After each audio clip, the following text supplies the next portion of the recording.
So the reason why I'm in an empty apartment is because I'm moving, and I'm moving very far away from Philadelphia. So that required me to ship all my belongings. So I had to do that in advance to make sure everything got there on time. But yeah, here we are, keeping it minimal. 0 lights, using some window light, using this old microphone that I just happened to find in my closet. So first things first, if you're planning on starting a YouTube channel in 2021, yes. Sorry, I don't know why I did that. Like putting this camera on my face and putting myself out there on a YouTube channel was the best thing I've ever done in my life, and that's what you have to look forward to. So obviously, without a question, like do it, like make a channel. But as you start your beautiful journey here on YouTube, I want to candidly share some advice with you, some things that I went through myself to help keep you on your toes for what's to come. And it's just gonna be this all the time, like no fancy B-roll, just me alone in this apartment talking directly to you. It's gonna be great. All right, so starting off, definitely prepare yourself for the long road. Very, very, very rare for someone to just explode overnight on YouTube. It doesn't take a night, doesn't take a week, it doesn't take a month, but it takes years for people to grow their channels. I've started putting myself out there on YouTube in January of 2018. 3 years ago is when I started my channel. And for the first 2 years, literally nothing. Like no one knew who I was. No one cared what I was doing.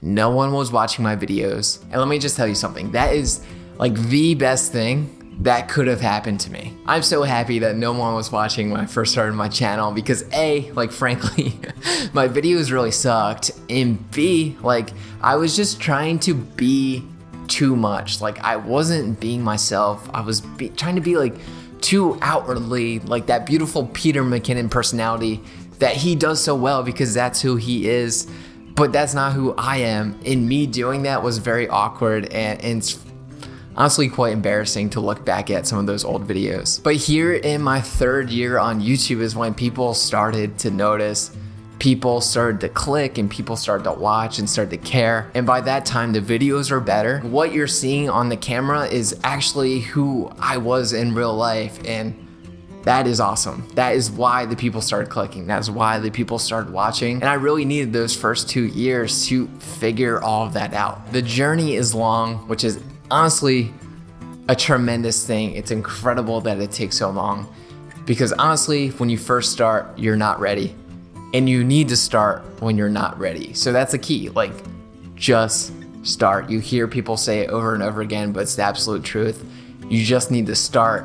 You're not ready. You're not going to be ready until you actually start and put the time in. My buddy Tom always says, put the camera on your face, hit record, edit it, put it out there, and just do that process over and over and over again, and I promise you it'll eventually pay off. But yeah, back to my point of being yourself, trying to actually be who you are in front of the camera, which is an incredibly hard thing because as soon as you hit that record button, like all of us do it, we become this over theaterized versions of ourselves. It just takes so long to get over that. Like even today, I press record, and all of a sudden I was just like off the walls. I was like in your face. And from time to time, I have to just like take a step back and be like, all right, Danny, just be normal, dude. Just be you. Like people like you for you. They like you for who you are. And that's the key. Like people are going to like you for you. If there's one thing that people are incredible at, it is knowing when people are pretending and not being themselves. They're successful because that is who they are, and that is why they're great. You'll be successful because you're being who you are, and that is why you're great. So moving on to my next piece of advice, it is sometimes really hard to be true yourself in all facets of the YouTube universe. More specifically, I'm talking about your video title and your video thumbnail photo. So the YouTube algorithm, the almighty algorithm, favors click-through rate. And what click-through rate is, how often are people clicking on your videos when it's recommended to you? And if more people are clicking when that video is recommended to them, then YouTube decides to push out your video to more and more people and continue to recommend it to more people. And that is how your channel grows. That is how more people see your videos. So the problem with that is that YouTube, in a sense, is kind of then promoting clickbaity material. It means that your title and thumbnail have to be extremely clickable if you want to succeed here on YouTube. I absolutely hate this about YouTube. Like, that means that the title and thumbnail of your video have just as much, if not more weight to whether or not YouTube pushes your video as the quality in the actual contents within the video itself. So in a sense, YouTube is promoting clickbait material rather than high quality content. I hate it, but sadly, if you want to grow on YouTube, you have to play the game a little, which has absolutely killed me this year. It's just like ripped my heart and soul out. It is what it is. I'm happy to know that when they click, they're gonna be like, oh, like, it was a little clickbaity, but I actually really like this content. It's really good content and I'm enjoying this. Man, my hips are just like not made to sit like this.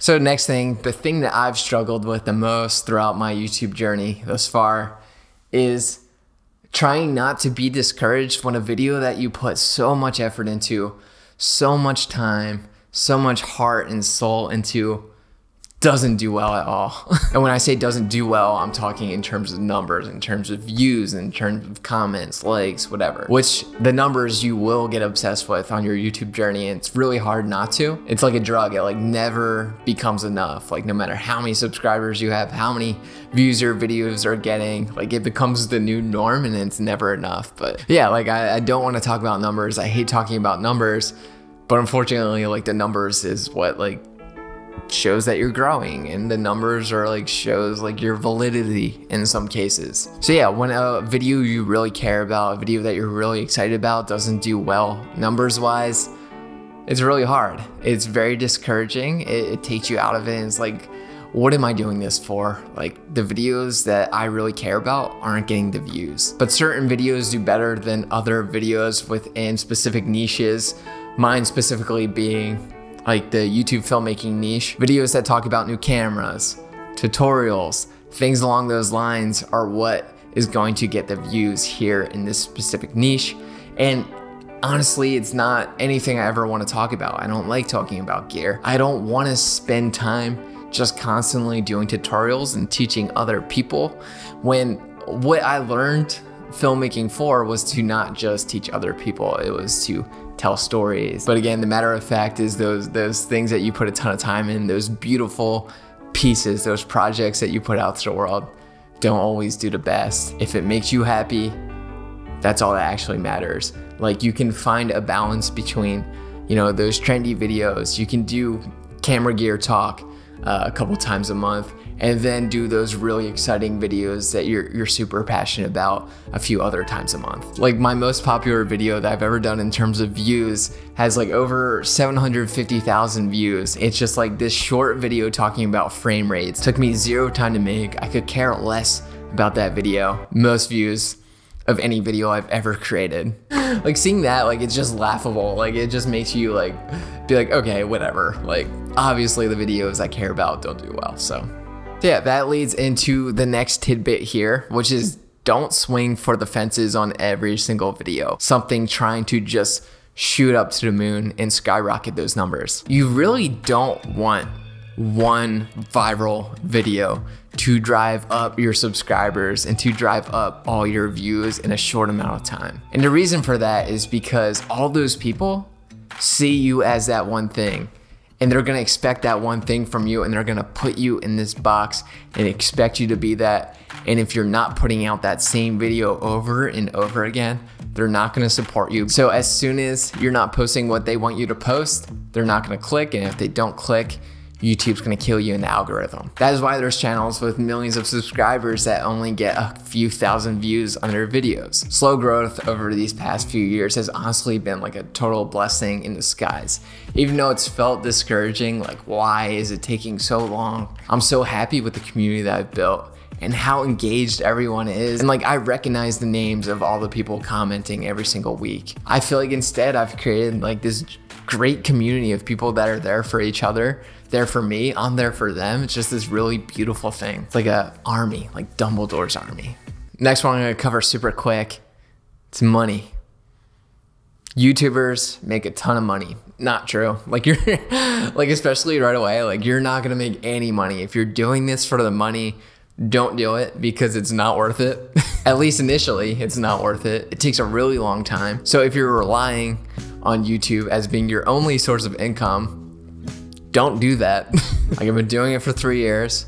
I'm finally getting close to 100,000 subscribers, and now like I'm starting to see like relevant income coming in. Luckily, I was pursuing my career in quote unquote real filmmaking, where I was making all my money able to support my YouTube channel endeavors as well. But I'm grateful for that because I never felt like I had to take a cheap brand deal. I never felt like I had to like go out and sell myself out just for a little bit of cash. Like I could just make the videos I wanted to make and stay true to my channel. The last thing I want to leave you with is that YouTube and having a channel is really, really, really hard. Like this is a stressful journey, and I cannot stress how stressful it is enough, especially because you're not making money. It is so hard to keep up with your channel. In order for your channel to grow, you need to stick with it, you need to be consistent, and you need to put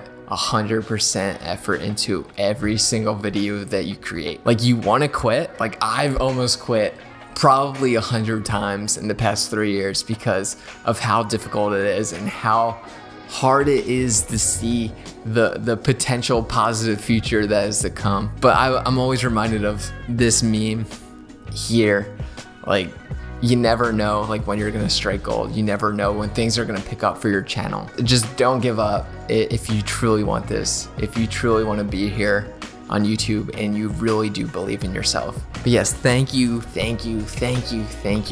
everyone who has helped supported this channel, who has helped been a part of this community. Like I'm so grateful. Like it's unbelievable how happy I am with how everything has ended up, and yeah, so excited for what's to come in 2021, and I'm gonna make sure I do everything I can for you all, and I'm so excited for you to start your channel as well. So good luck. I'll see you later. I love you.